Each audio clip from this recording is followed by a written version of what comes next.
Hello and welcome to the OverVolted podcast. Today we have Jim. All right, guys. And Aurelian. Hello. And Matthew. Hi. And I'm your host, Kirk. We are going to be talking about the Financial Analyst Day that just occurred. And we're going to talk a little bit about this podcast itself since we're going to start putting it on the main AdoredTV channel. So, Jim, do you want to go ahead and give us a kickoff on that? Yeah, I just decided that we would try to clean up the audio and, the production quality of the podcast as soon as we possibly could. So we've taken steps to do that. And hopefully, if this works out okay, you'll be watching this on the main channel. I've always wanted to get some more content into the main channel, but I didn't want to introduce new people without being involved in it myself. So I believe that this is probably the best way to do it. Does this mean I won't be doing my normal videos? Don't worry about that. That's not what's going to happen.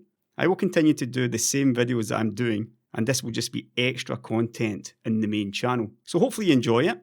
Something a little bit different. You're going to get the analysis. It might not be quite as deep as what you see in a typical video, but it should be fun and interesting to listen to anyway. At least that is my hope. And since it's a podcast, we're pretty much just going to be running unscripted. So there will be errors. We'll try to correct them in post, but try not to quote us on this. Someone was really mad that it's not scripted. And also regarding stuff like getting it on iTunes and audio versions, this is stuff that we will work on in future.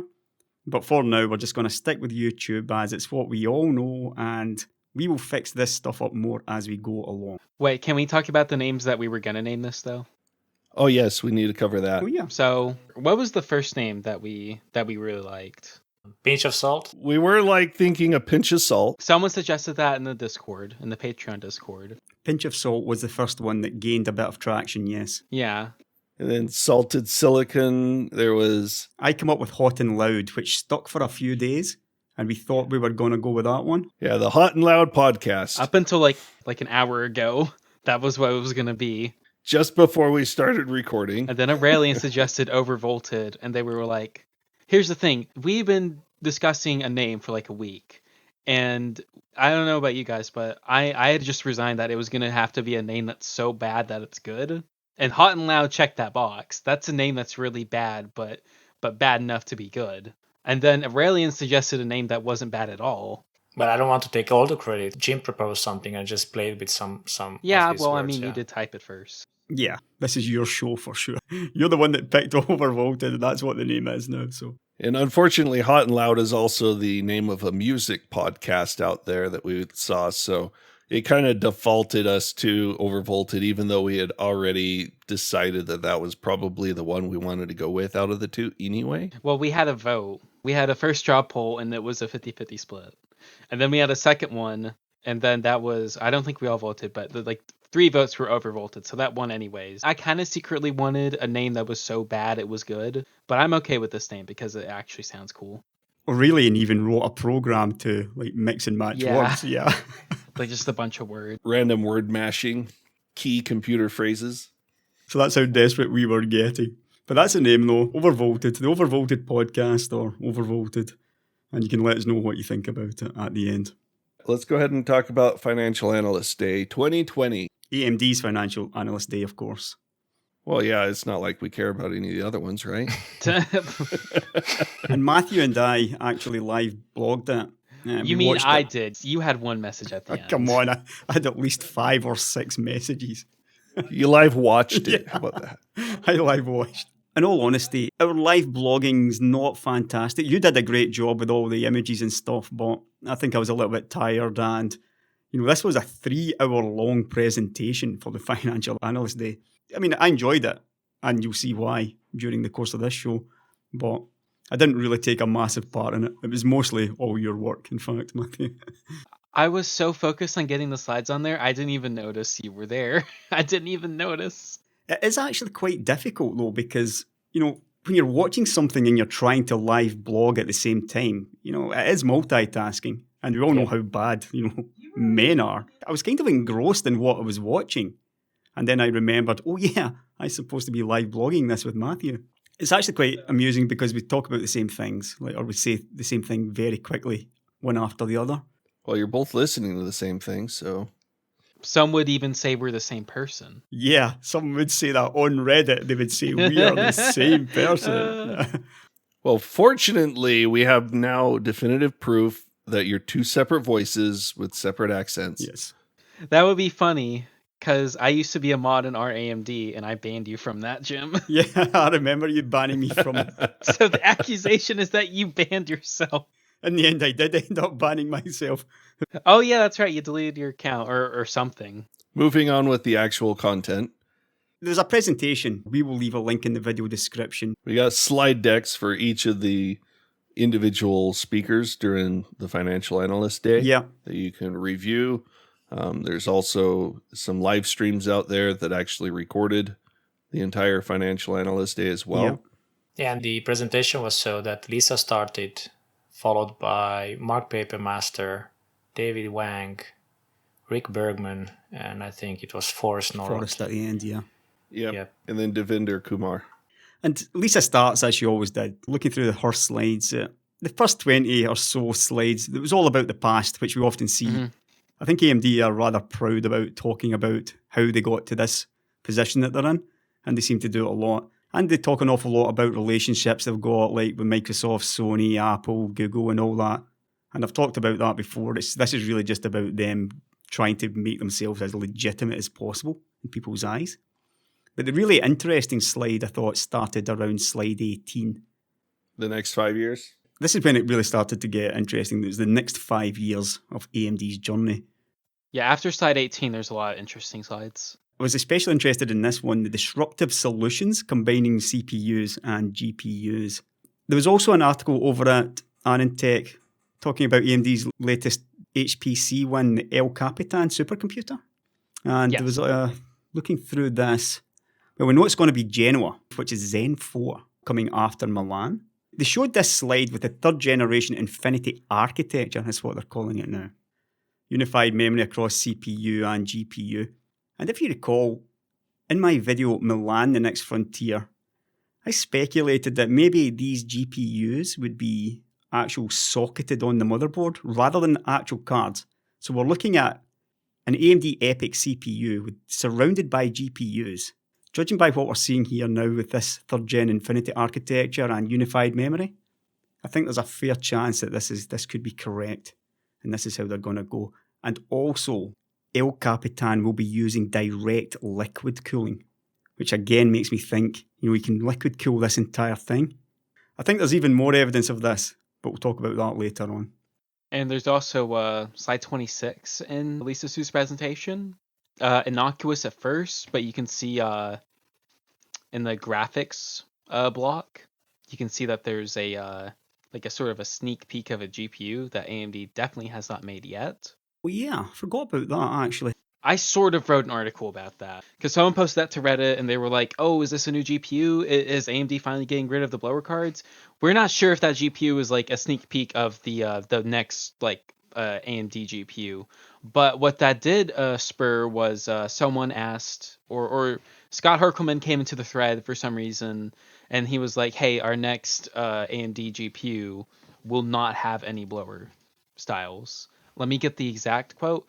There will be. This is what Scott Herkelman said, word for word. There will be no blower reference fans for gamers on next gen. For gamers. Yeah, gamer. So like basically like say like 290X.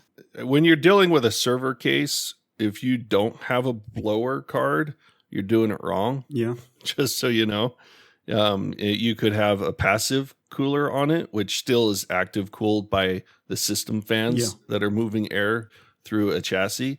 But having a dual fan or triple fan open card setup in a server case is just not really a good idea. It just disrupts the airflow. Much better to do blowers for servers. That kind of bleeds into the fact that Lisa kind of sneak peeked the CDNA. So it looks like they're going to split their GPUs lines into consumer line and data center line. Basically, CDNA looks like the replacement for Vega. And obviously RDNA is the gaming architecture. We'll get to that point later though. What I found interesting about that 26 slide that you just talked about there, Matthew, was top to bottom gaming portfolio. So I think what we're looking at here is, obviously, we're all expecting big Navi anyway, yeah. But I think there could be a return to when AMD were making 3 or 4 different segments in the graphics market. So we're going to have the replacement for Navi 10. We're going to have the replacement for Navi 14, or was it Navi 12? Navi 14. Navi 12's the one that hasn't launched yet. Navi 12 is the one that hasn't launched yet. Yeah, that's the one that has the HBM that we don't know about yet. Well, the thing that I really liked was the breakdown of their total addressable market.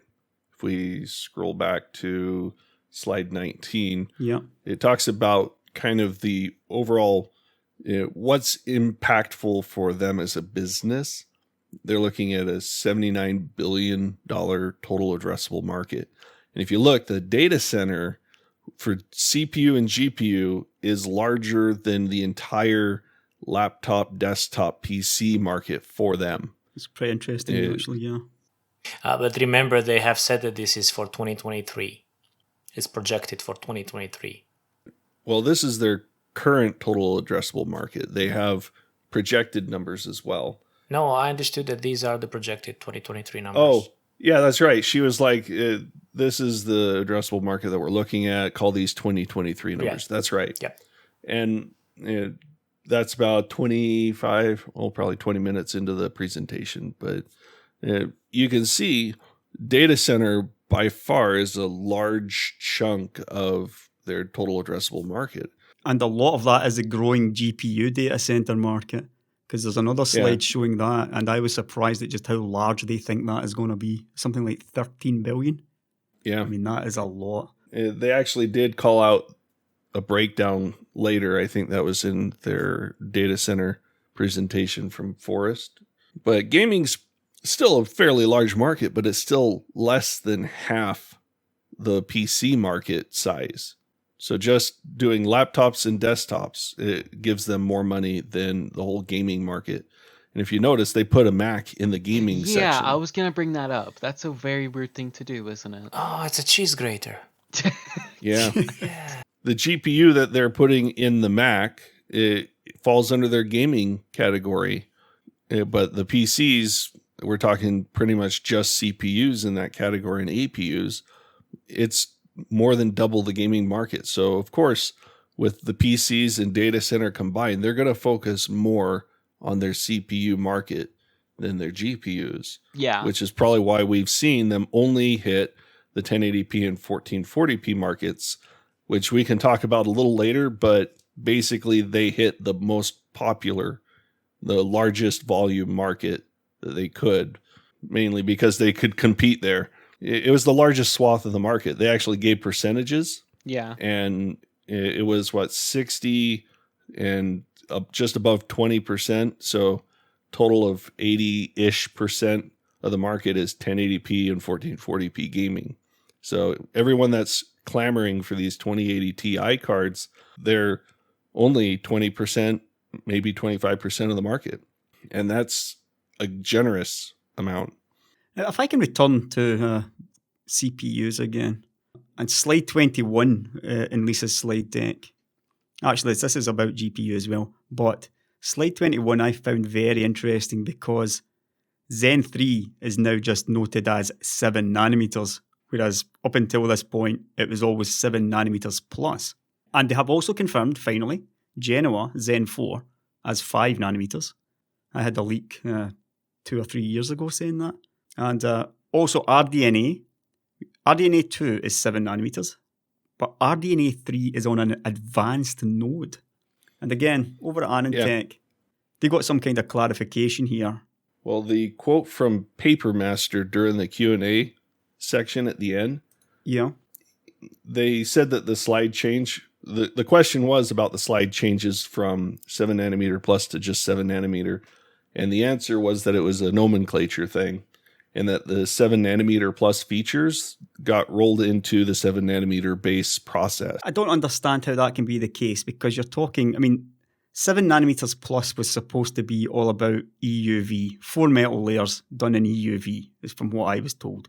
And so that was literally it. But there's 3 different flavors of N7, yeah? We've got the normal N7.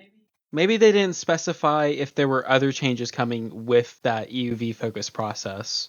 And then they decided, well, let's not make these changes exclusive to this EUV process. Let's put them in the other 7 nanometer nodes as well. Yeah. I mean, when Intel does 14 nanometer plus, they're not doing an EUV change. They're just improving the process in other ways. And this renaming could very well be part of that. Of it's no longer just 7 nanometer plus. They have a separate 7 nanometer EUV or something. But as far as 7 nanometer is concerned, it just backported. There's 3 versions that we know of so far. You've got N7, and that's the basic 7 nanometers, which Zen 2 is built on. But also N7P, which is the second generation, but it's based on the same N7. It's just second generation, and I think it's got about 7% performance improvement or 10% power at the same performance. So it's a very minor, it's like a plus in Intel's case. That's what Navi 10 was built on. So even though Zen 2 was the base N7, Navi 10 is actually built on N7P. And N7 Plus was supposed to be the EUV version, which is different. That requires a new design because you need a new design for the metal layers, the EUV metal layers. So I found this very interesting that up until now, everybody expected Zen 3 to be built on this N7 Plus, the EUV node. But now they are saying, and according to Anantech, if we just find down the bottom, Anantech were told that AMD will use EUV on a case-by-case basis. So they're not actually making Do any... you think that might be what the advanced node is referring to? That's another thing. I mean, what is that all about, this advanced node? It must either be 7 EUV or 5. Well, it can't be 5 or else they would have just said 5 because they already got that in the slide.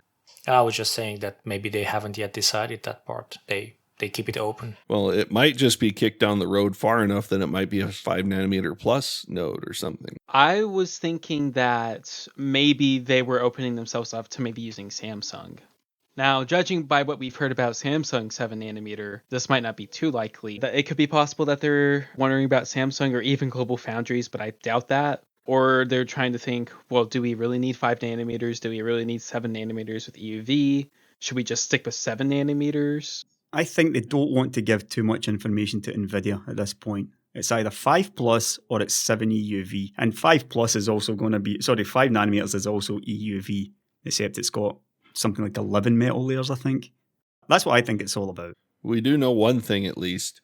If you notice, the top end is 2022, so these should all be out by 2022 end. I mean, even when Forrest was talking about the El Capitan, he was saying that the system is based on AMD CPUs and GPUs shipping in 2022, and we all already know that, and from him, it was Genoa that it's based on.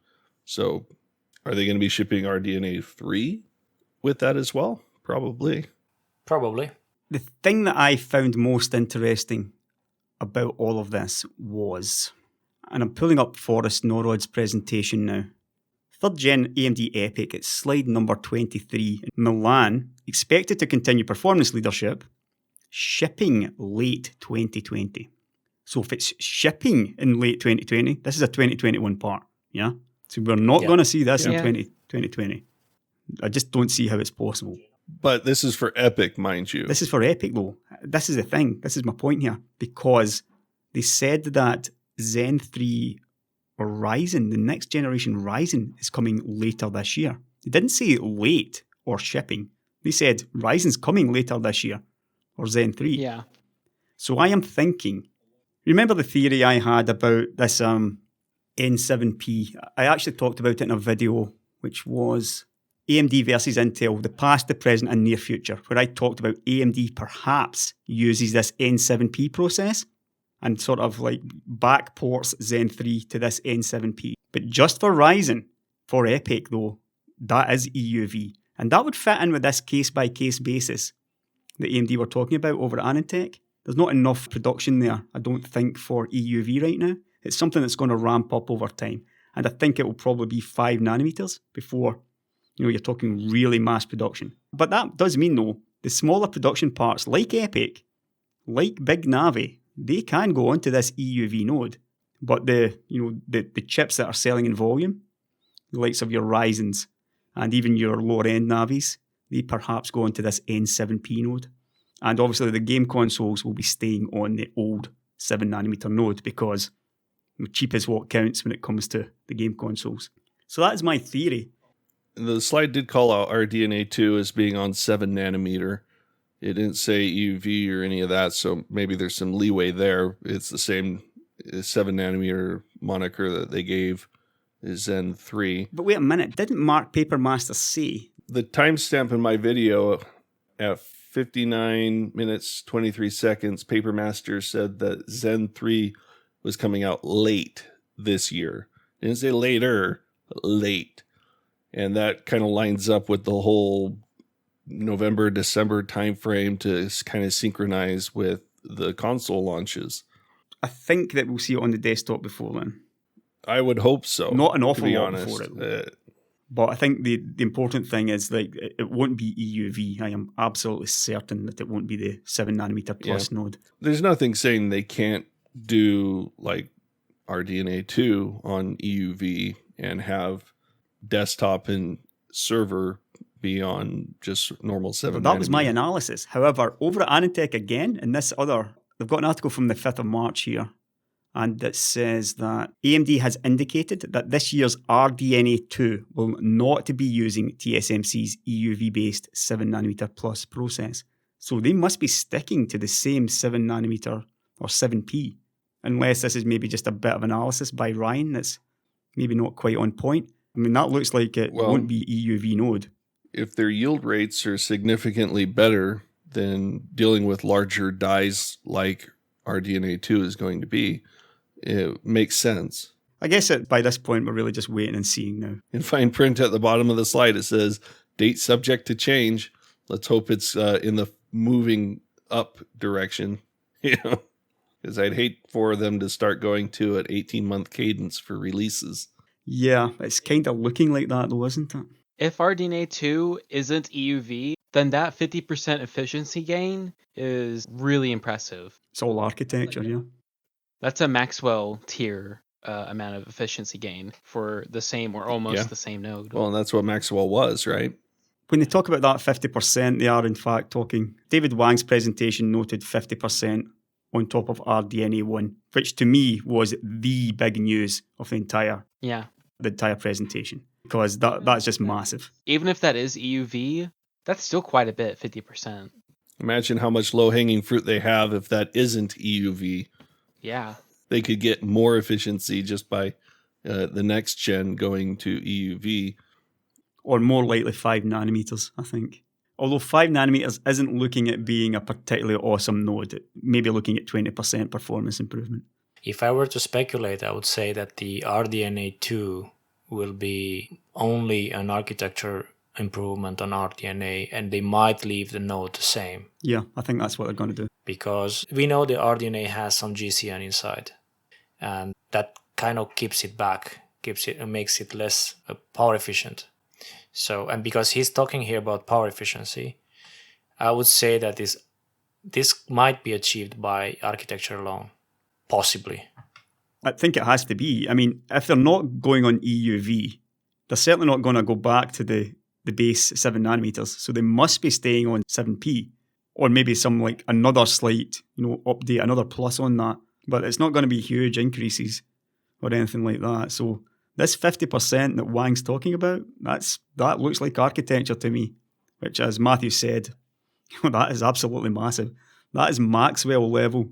Well, they did get a nice influx of cash from Samsung to help make mobile. And efficient GPUs is exactly what they need. So, yeah. And it looks like that's what they got. And now with the split between RDNA and CDNA, they don't need to kind of have a master of all trades kind of cards. They can concentrate on having only the features that consumers need and then move off, kind of separate the architecture into two. Yeah. David talked about that on slide 5 of his presentation. And, this is just something I want to talk about just a little bit, because I think a long time ago in the past, I mentioned that this was a real problem for AMD. When Maxwell came out, NVIDIA had practically, they had split the two segments. You now had a real gaming GPU in Maxwell, and you had their compute, the Teslas, the Volta. So they had two chips to do those two specific jobs. AMD, however, GCN is really a general purpose architecture, which had to game and it had to be compute focused as well. You just cannot win. How does one general purpose GPU beat two targeted specific GPUs? It doesn't. That's why they lost. That's why they lost in both. And now, with RDNA 2 and also CDNA, they are now basically on par with NVIDIA again in terms of doing what they need to do to actually win. I mean, judging by what we've seen, if this 50% uplift is actually true, this is AMD's Maxwell moment, and it's going to be very, very interesting to see what happens the rest of this year, because I don't think NVIDIA was expecting it, and, well, I certainly wasn't expecting it either. Did you see on slide 13 of the GPU presentation that David did?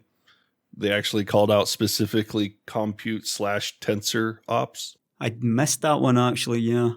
I know they're talking a lot more about machine learning, so obviously you're going to need some kind of tensor in there as well. So they might have something the equivalent of tensor cores in their CDNA architecture. Yeah, that's certainly, I mean, nothing can be worse than Vega, yeah, so this is likely going to be very, very good, in fact, I would suggest. It's going to be based on Navi, but... That's why Hot and Loud was in the running for the podcast name. That was the first thing that came to my mind, yeah, Hot and Loud. I also did want to say about RDNA 2, it is clearly a big architectural rework because they're adding ray tracing. And that's not a small thing to add. You can see the ray tracing on slide 12, hardware accelerated ray tracing. What do you think of that screenshot? I don't think that looks amazing. Well, let's put it this way. It was rendered using DXR11 on RDNA 2 silicon. It wasn't played. It wasn't real-time played. It was rendered. That might not be true, actually. They say in the presentation that they have a demo of that. They had a demo there of it working. In real time? I don't know. I don't know if they said if it was in real time, but they said that they did have a demo where you could see it. Well, the demo was a video. If they have the demo machine, then maybe it is in real time. I saw on Reddit, I believe it was, somebody's confirming that the video was, that the demo was a video of this playing. And let me put it this way.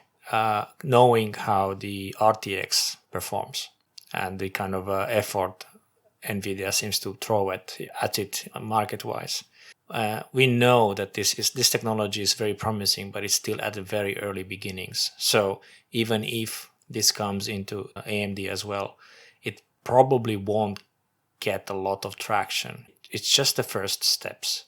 Yeah. So I am not particularly excited about this. It's nice that they have it too. I think you have to always make the first step.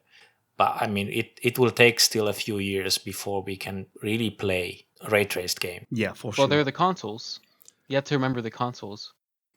Am I the only one that thinks the reflection on the water looks weird? The water looks weird? No, the red reflection on the water looks like it's out of place. Yeah, there's something just a little bit weird about the whole scene that I'm looking at. It just doesn't quite look right to me. But AMD does need to get this right, and it needs to be really good because this is going to go into the next generation consoles. So I would expect that this is the moment where it's either a make or break. If it doesn't work with this, then that's going to be really unfortunate because this is going to dictate a lot of the how games work with ray tracing because of the consoles. But aren't the next gen consoles targeted at 4K 60 frames? I think so, yeah. I think in the teaser video, Phil Spencer and some other people will talk about 4K and 60 frames, I think maybe at the same time. So you think they are able to do that? I have doubts. I don't know if they can do 4K 60 frames and ray tracing, but they can probably do 4K and 60. Oh, yeah, but I meant ray tracing, sorry. Maybe they can do 1080p in ray tracing. Yeah, or 30p, 30 frames in ray tracing mode. No, if they can only do 1080p 30 frames a second with ray tracing, that's really bad. Even if it's on the console, that's really bad. But wait, didn't Mark Papermaster say something about they were trying to bring this in without like huge performance penalties? Like it wouldn't really, it would just be like normal, like nothing like RTX. That's something they've said for a very long time, where they True. want to introduce it to all their GPUs, and they Yeah. want it to. Oh, I can't remember the exact words they said, but I think they were alluding to like the performance hit, where you basically need a really fast GPU in order to use it, and they want to bring it to all of their segments. So I think that they just want to be in the game. I don't think they are actually claiming that you will play ray traced games, even on console. At least not at the same parameters that you play your normal games at 4K 60 There's no way frames. it's going to be like full scene ray traced. It will be similar to what we see with RTX. Like shadows. Yeah. or Shadows something. and reflections. Yeah, just basically. painted ray tracing like we currently see with the RTX stuff. Well, we'll see, I guess. I hope it's smart. I hope they do it in the places where it matters and leave it out where it doesn't. Because the current RTX implementation, I'm not a huge fan of it. I am a fan of it, actually. I mean, it's the only thing they could do, NVIDIA. So they've done the Yeah. only thing they could do, which is why I'm a fan of it. And they actually went ahead and did it. So, yeah. And if you look at that game Control, that looks pretty good, yeah? I think Control was a really good showcase for the technology. And it will get better over time. It has like temporal artifacts, so it has like a jelly effect. There is that as well. There's certain things with the denoiser that you can't avoid right now, I don't think. But again, it is nascent technology, so hopefully it gets better in the next iteration. Yeah, it's about that latency. But moving on to a different topic, getting back to Lisa's slide deck, I thought slide 22 was an interesting one as well. And this commitment to advanced process nodes and early adoption of industry-leading manufacturing. So, I mean, obviously they are miles first on 7 nanometers, way ahead of NVIDIA, way ahead of Intel, and they intend to drive forward with this. And, you know, this is what ATI of old used to do on the graphics cards. The old ATI, they were always first to the new node. And it looks like AMD have got a kind of hunger for this now. And in fact, I mean, I maybe don't give this enough credit, but what AMD has done on 7, getting there so early, and getting all these products out, it is absolutely incredible the job they've done. Yeah, they really have, and I believe that they'll just keep on going. That's what I'm seeing. I've never seen so many confident people on stage than I saw during this financial analyst day. I've never, even Lisa. Sometimes Lisa can look a little bit nervous, but she was completely relaxed. Yep. Well, if you had this kind of product stack backing you up, I Yeah. think anyone could be confident. It's not just the stuff they've got, it's the stuff they know they've got coming as well. Yeah, and that's the exciting part. 3D packaging coming next. I mean, imagine you're Intel and you're looking at this. When does this end? Yeah, we've already just been like punched by chiplets. First of all, it was the MCM thing. Then they went with chiplets. And now you're looking at 3D packaging, stacked dies, HBM on top of GPUs. Now, to be fair to Intel, Intel does have a 3D stack technology, but that only works with stuff like Lakefield. It's very good as well, in fact. Yeah, but Lakefield's only like, what TDP is Lakefield? Isn't it only like 5 watts? It goes up to 25 watts, I think. Really? That seems really high for Lakefield. I think it goes to Let's see. 25. It seems real high because the performance isn't that good.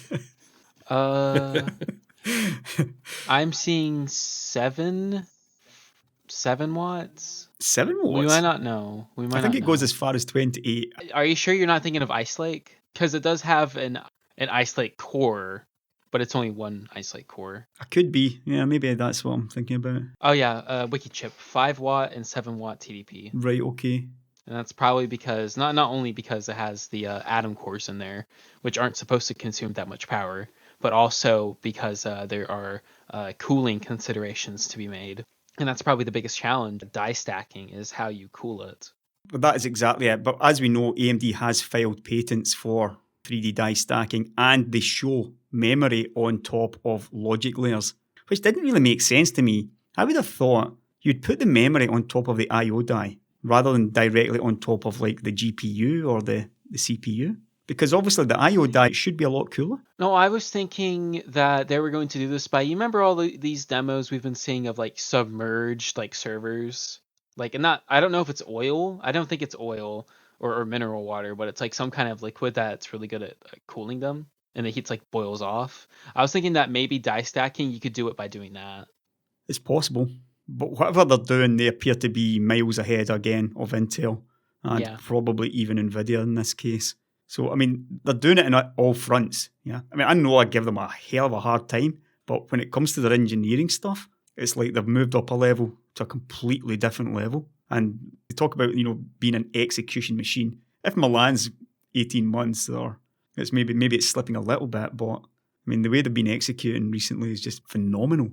And that's at a significant R&D disadvantage.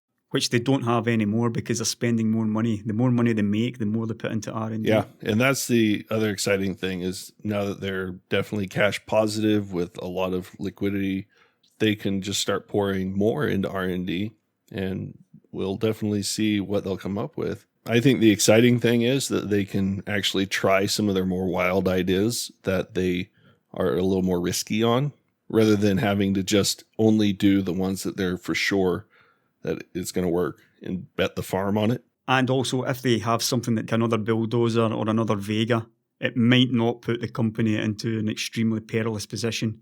Well, they'd be able to afford to hit the eject button on it, to be honest. But Mark Papermaster, I love listening to Mark when he gets up there and talks. I could listen to Mark Papermaster talk about tech all day. He talks a lot about the silicon side of things, which I find absolutely fascinating, obviously.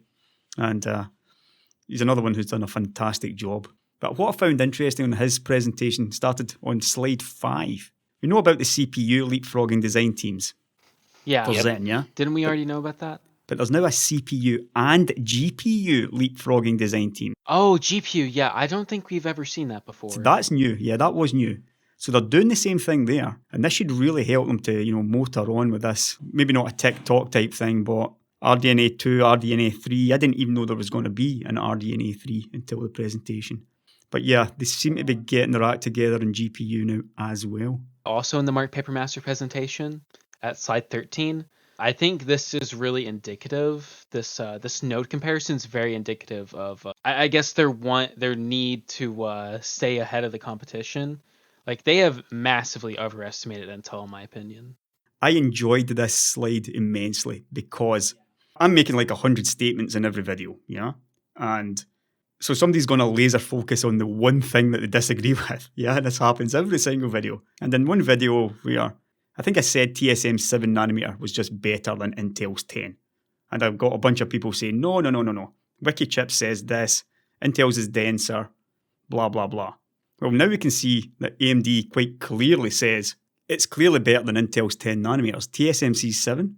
And the thing here is, you can see it just by looking at the products, yeah? Because the Ryzen Mobile 4000 series, the Ryzen 7 4800U up against the i7 1065G7. So that's the Ice Lake, yeah.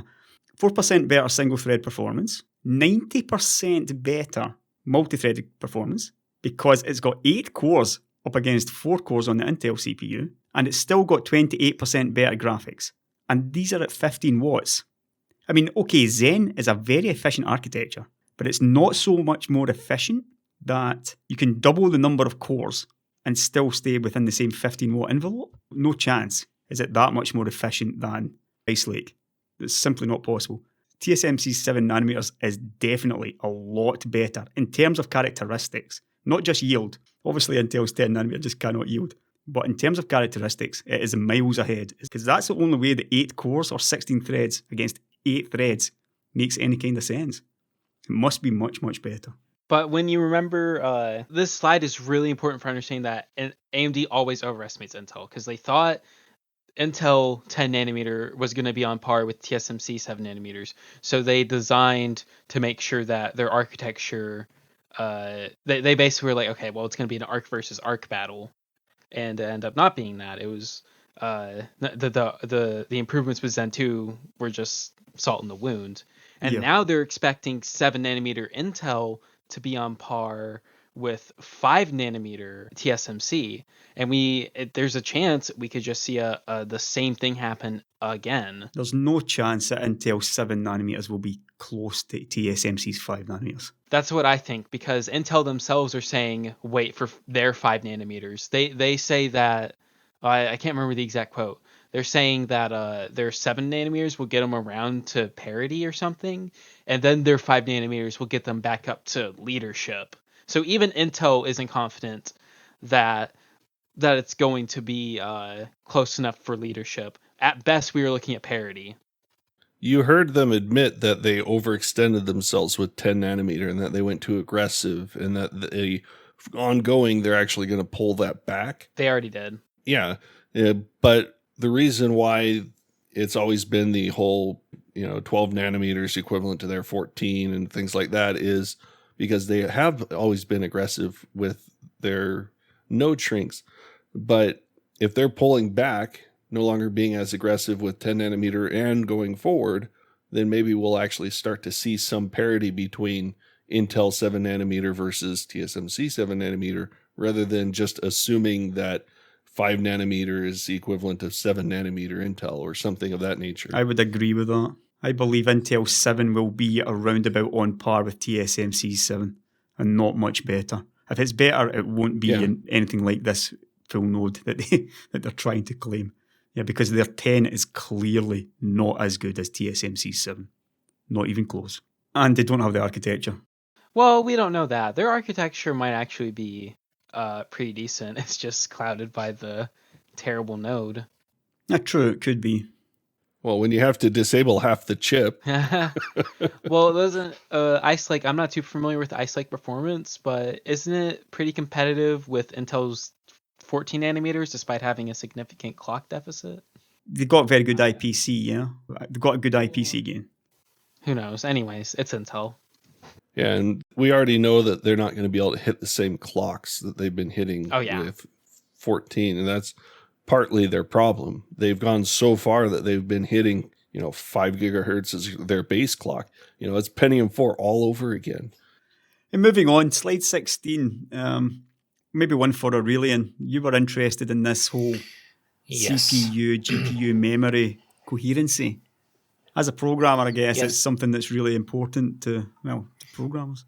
Yeah, so this, as all the other topics, they have been touched by basically all the presenters. And to be honest, looking at Lisa's slides 15 and 16, I think that actually the better slides to look at are in fact Forrest's slides number 32 and 33, which basically say the same story.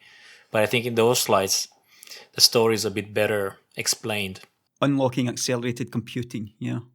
Right, those. Yeah. So if you look at those slides, you could see that in the traditional way, the data, you have the data that lives in the CPUs, and then you have the data that goes for the GPUs, and you have to always back and forth there. So you have to move data back and forth as you make the requests and prepare the data, send the data for processing on the GPU side, and then wait for results. And this is an iteration all the time. And you need to worry about that when you're writing your code, or your software stack has to worry about it. And then you move on to this CDNA architecture that they're mentioning. The next step is that the data on GPU side, it's one set of data and it's shared via this Infinity Fabric on all the GPUs. So you don't have to manage it on a per GPU. It kind of hides that. It provides an abstraction there, at least looking at this slide. If I can just interrupt you there. Yeah, go ahead. This is actually the master plan, isn't it? Because unifying the data is really what you need for the multi-GPU. Absolutely. Yeah. I missed this until now. Yeah. I mean, if they're talking 8 cards acting as one, I don't know if they're going to be able to do that in RDNA right enough, or if they even would want to do that on the desktop or for gaming. But yeah, this could be quite something. If you notice in their diagram, they only have 4-way communication between these 8 devices rather than a full 8-way communication. So there is going to be a little bit of a trade-off here, similar to what we saw with like Threadripper 2nd Gen. Zen 1, yeah. But it is very important. I mean, any programmer that knows a bit of programming, looking at this is getting their hair rising on their backs when you see these things, because it's big. And the biggest step is actually lower in the next slide, in the slide number 33 from Forrest's presentation. And there you see the same image that was the CDNA that is now on the left side. And then they make CDNA 2. And there you see unified data. You don't anymore have CPU data and GPU data. You have just data. And the way it flows between the CPU and GPU and instructions you need to provide there, and the way the software stack needs to be written there, it's probably going to be much thinner at the API level. and it will have some kind of logic there in the driver level / firmware level. But this will enable you to write and to develop software and kind of for big data in a way that you were not able, that it was very difficult to do before. You don't have to anymore manage memory that way. It's impressive. If they get to do this, it's going to be, what's the word? Game changer? Well, the thing is, it's going to cause a little bit of ripple on the programming side too, because people will have to start programming in this new mindset. But this simplifies things, so it should be easy to adopt. Yeah. It should, and especially if they have proper APIs and stuff for it that make it simple. But people are going to have to start writing in this new way, because up until this point, people have been really efficient at coming up with inventive ways to make the current methods work and work fast. And this has the potential to rewrite all of that, make all of those hacks no longer a valid thing, and have you able to just hit the ground running with the new API and have all of this coherency. Yeah, and that's just one side of the story, the easy to program part. But if you read this, it's improved performance. So that also might gain them, let's call it, I don't know if IPC is correct in this term when you mix GPU and CPU, but anyway, better performance per watt at least. You can squeeze more juice from your hardware. If you go back and look at Papermaster's slide 16, they show relative performance on a chart showing PCIe Gen 3 and 4. This is 2.25 times better than PCIe Gen 4, which tells me that they're probably using the same like PCIe lane technology and just ramping up the speed. It's dealing with some reduced latency as well, so that might be where the quarter multiplier comes in.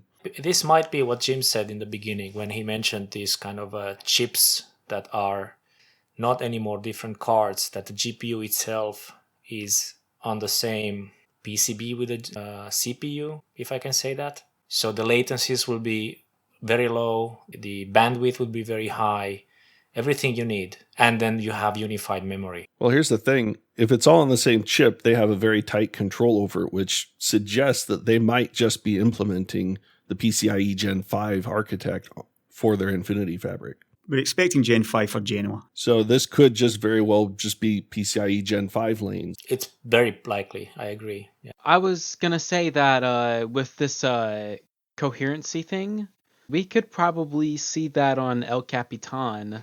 Maybe only the CDNA 1 with the second gen Infinity architecture for Frontier, but I think there's a good chance we'll see CDNA 2 and Infinity architecture third generation on El Capitan. I think they alluded to that El Capitan will have this. Yeah. And it's very likely that Frontier will be CDNA. Yeah, CDNA 2 is projected to be 2022 as well, and so it's going to have that same correlation with Genoa for El Capitan.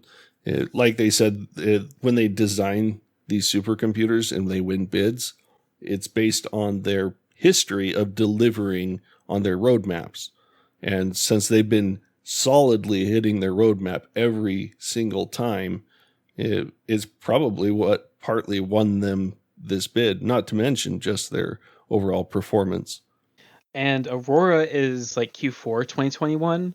So El Capitan's going to be coming very soon after. So it's going to be interesting. I mean, I think we're all pretty sure that AMD is going to win in terms of not just performance, but like the overall design of their CPU and GPU combo. You and I know how bad XE is, though, don't we? So I think we can say that for certain. But it's going to be interesting to see how close Intel gets in terms of performance, design, scalability, that kind of stuff. Because I don't want to compare it just performance because, you know, budgets affect that, size affects that. If they put more money into El Capitan than Aurora, then of course AMD has a better chance of winning.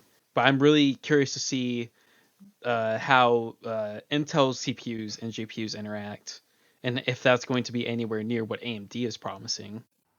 In my eyes, at least for me, just to finish with this one, for me this is the big news. IA3, I'm actually excited about that. Yeah, from a personal perspective. Yeah, it does look like it's just yet another advance. One in a very long list of advances that AMD seem to be making. And the last thing we can talk about, I guess, for the Financial Analyst Day was Rick Bergman, who is the EVP of Computing and Graphics. He was up, and it was mostly a kind of marketing presentation in his case. But I thought slide 14 and 17, those were pretty interesting because they showed the momentum that AMD's platforms are getting, especially in laptops.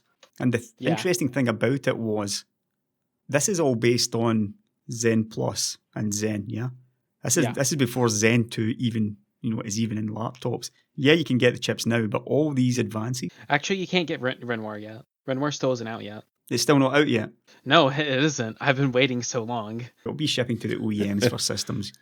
Oh yeah, it's shipping, but... Yeah. Yeah. That little Asus with the ROG on the back with the That's LEDs. What I want.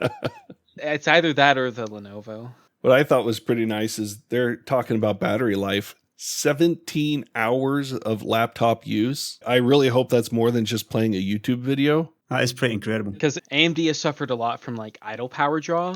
Mobile is their best market, but that's actually technologically probably their weakest. What's helping them is their low price. But if they can get the low price and the really good performance and the good efficiency, then it's just going to be an absolute massacre. And I hope that it is, because I don't want to buy an Intel again. Well, and here's the thing. Notebooks, they said, are 64% of their total addressable market for PC. Yeah.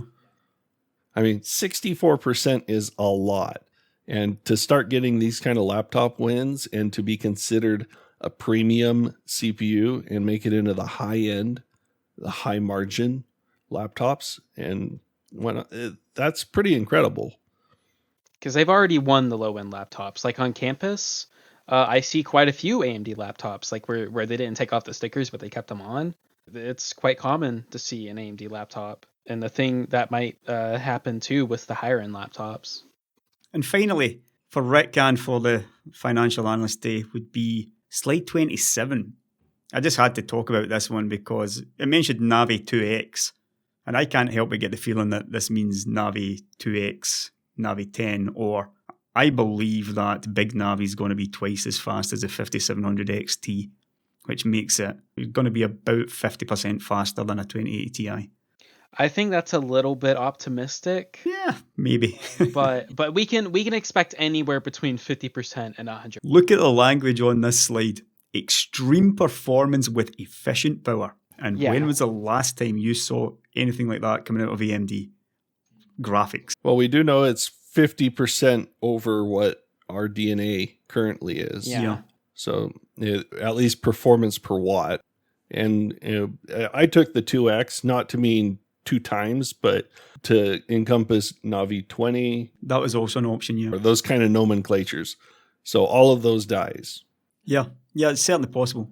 The X is just a placeholder for a sub number for their different parts that are going to cover this entire product stack. It could well be, because if you look at the next slide, slide 28, we can see that RDNA 3 has Navi 3X. So maybe Navi 30, stuff like that. I'm willing to put my neck on the line and say that Navi will be twice as fast. Or the fastest Navi that AMD releases will be twice as fast as the 5700 XT. And I think that bodes very, very well for the game consoles as well. Well, considering the 5700 XT isn't necessarily the fastest Navi 1X that they could have made, I think it's quite possible that we could see the highest end Navi 2 actually have twice the performance. Yeah, I think it will. And you can also consider the die size, because they have quite a bit of room. If they just want to go all out and like just throw everything down and to make the fastest GPU they could possibly make, they have like over 500 millimeters squared of die space they could use. I think Jim actually said it in his last video where he's like,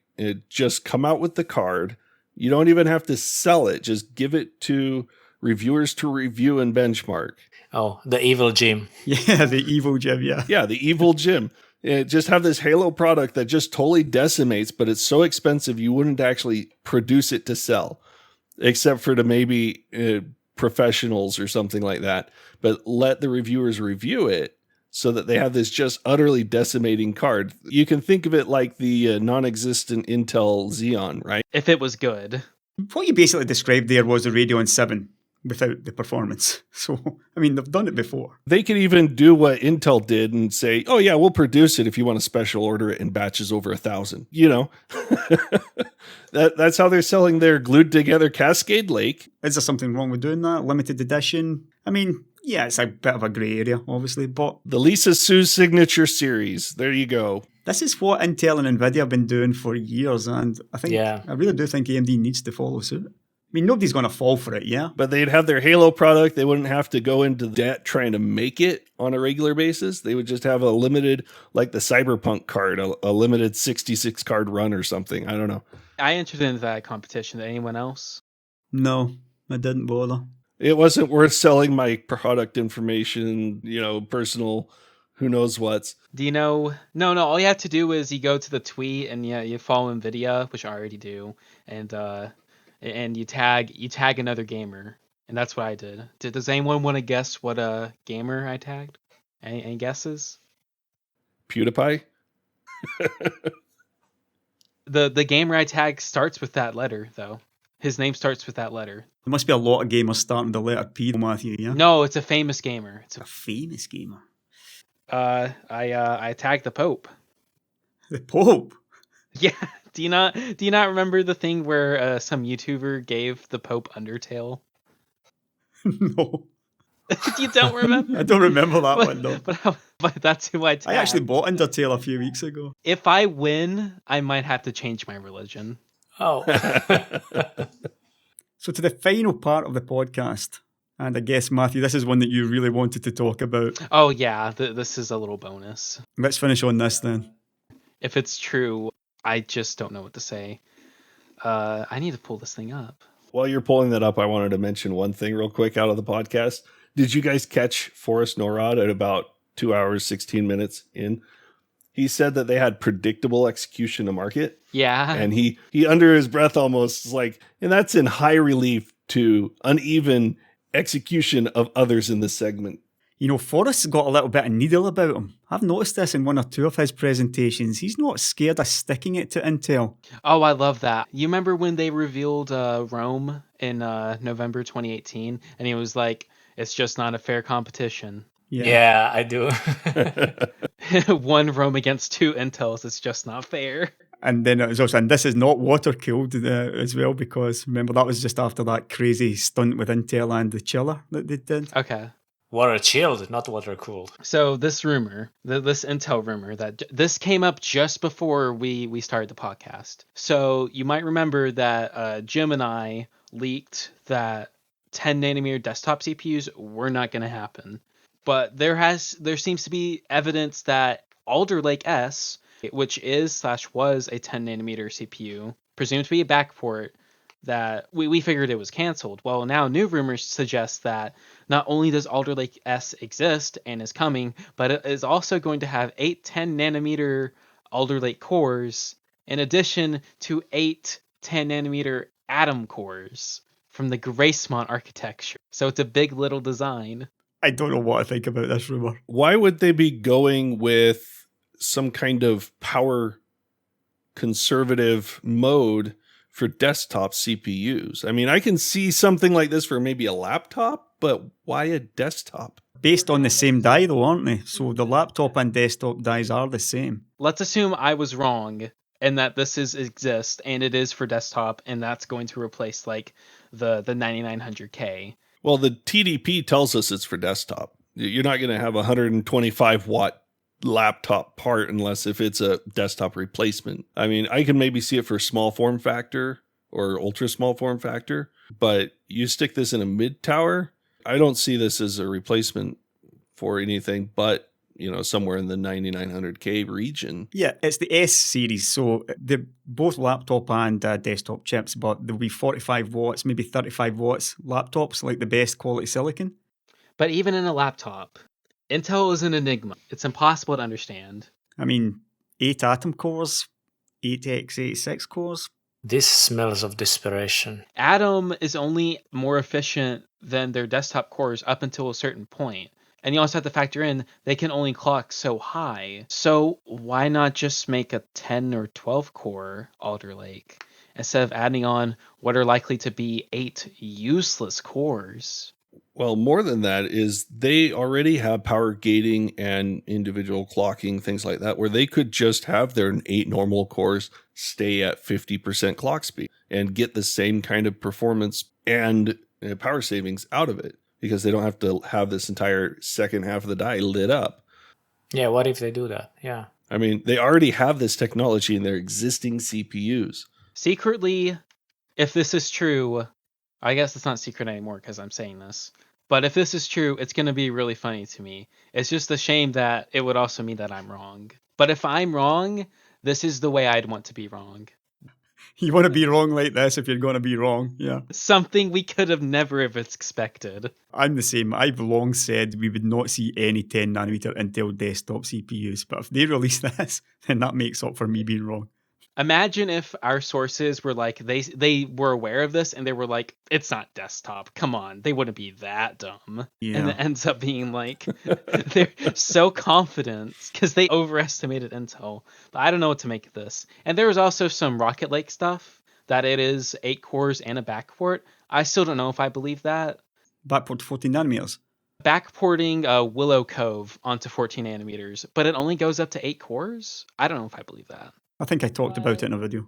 I could believe the backport. Well, desperation is pretty hard to forecast, we'll say. I could believe the backport. I can't believe that they would only do 8 cores.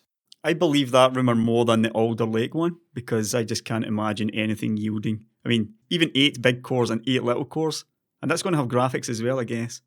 Although it may well be separate, like we saw. Separate graphics chip. Well, I didn't leak, but I also confirmed. Well, I sort of leaked the Rocket Lake a separate iGPU thing. If they're really only doing Rocket Lake with 8 cores, then they're expecting that iGPU to make a difference, and it won't. No. It won't matter. So looking through that Twitter thread, though, there's quite a lot of... I mean, there's Charlie talking about it, said that this rumour's been floating for more than a week, but he hasn't been able to confirm it. At the bottom, apparently, it's this guy Sharkbay, who's got a really good record on Intel leaks. It's basically flawless, according to Charlie. He was the guy that originally leaked the Rocket Lake thing with the 8 cores. I think he later said, I could be wrong in this, I think he later said that it might not only be 8 cores. I think he said that he was mistaken that it only went up, but that he couldn't be sure. I don't know the guy. I mean, I'm not really been following this too closely to know for sure, but I'm not going to be surprised if this is true. Oh my god, if this is true, Intel, what are you doing?